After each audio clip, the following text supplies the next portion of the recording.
Joan Plans, on est en direct de la maison de Ramanfort. Oh, on regarde un personnage de l'archipel contre-attaque qui arrive. Jean l'héritier, qui va pas tarder à faire une interview aussi. Donc, toi, tu es un historique des Angels de la Terre, l'association qui organise la réception des familles des prisonniers politiques et des exilés. Alors, qu'est-ce à dire? C'est-à-dire que, comme vous savez, en Catalogne, la situation est extrêmement compliquée. Il y a plusieurs prisonniers politiques et exilés. Je crois que tu viens de faire une interview de Ramon qui t'a peut-être expliqué voilà. comment ça se passait.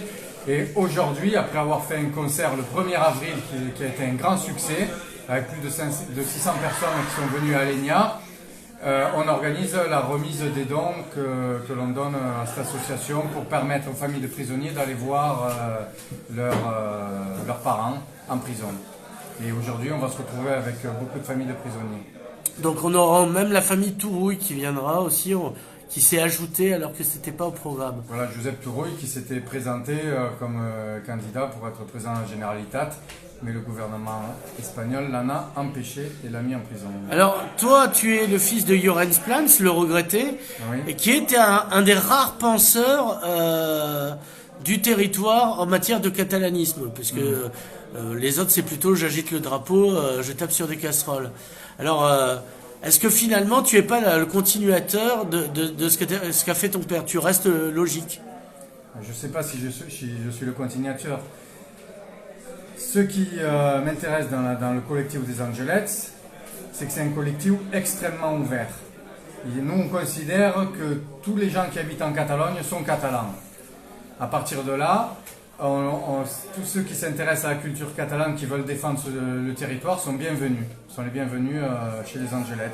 Et c'est pour ça que dans ce collectif, on a un vrai travail intergénérationnel, des gens de toutes les générations, de tous des types sociaux, vraiment une diversité incroyable. Alors tu es aussi un des membres fondateurs de l'EIJOC. Qu'est-ce que c'est que l'EIJOC? Il y a plus de 20 ans maintenant.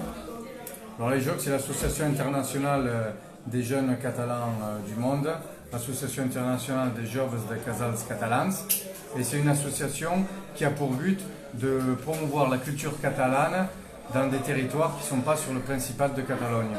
Donc elle a principalement des antennes en Amérique du Sud, parce que beaucoup de Catalans sont exilés en Amérique du Sud, donc s'ils veulent vivre leur catalanité et faire connaître leur culture, ils la font connaître à travers des associations en Amérique du Sud.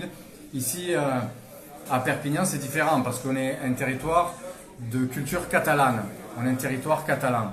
Mais malgré tout, on s'est inscrit dans cette association parce qu'on n'est pas sur le territoire du Principat de Catalogne, territoire qui aujourd'hui est mis en mal par le gouvernement espagnol. Joan Plans, merci. On se retrouvera plus tard dans la journée pour la suite des aventures. Allez, à bientôt. Ciao.